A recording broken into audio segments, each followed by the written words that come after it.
তো hello friend, welcome to my another blog video. তো friend, আজকে একটা শর্ট ভিডিও নিয়ে এলাম। আমরা যাচ্ছি নৈহাটিতে আজকে মাছ আনতে, চারা মাছ পুকুরের জন্য। তো দেখতেই পাচ্ছ, চলে এসেছি কল্যাণী ব্রিজ। এটা অসাধারণ, রাতের বেলা ভিউটা, লাইটগুলো জ্বলে অসাধারণ লাগে। তো পাশে নতুন ব্রিজ হচ্ছে, তো প্রায় কাছাকাছি চলে এসেছি। হাঁড়িতে করে, ভ্যানে করে মাছ নিয়ে যাচ্ছে, দেখতেই পাচ্ছ।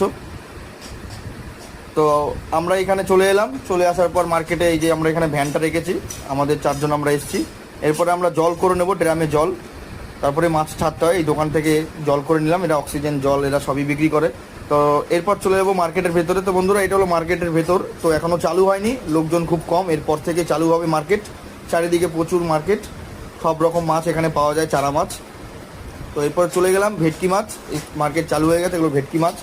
এরপর চিতল মাছ, এটা দেখতেই পাচ্ছ, এটা হলো চিতল মাছ। এরপর চলে যাব মাগুর মাছ, এটা হলো দেশি মাগুর মাছ, মাগুর মাছের বাচ্চা, খুবই অসাধারণ। এখানে সব রকম। এটা হলো শিঙি মাছ, শিঙি মাছের বাচ্চা। তো বন্ধুরা দেখো, এই যে আমাদের এই কাকা, এটা হলো আমাদের অভিজ্ঞ লোক, এদের সাথে এসছি আজকে মাছ আনতে। এরপর এটা হলো ব্ল্যাক কাপ,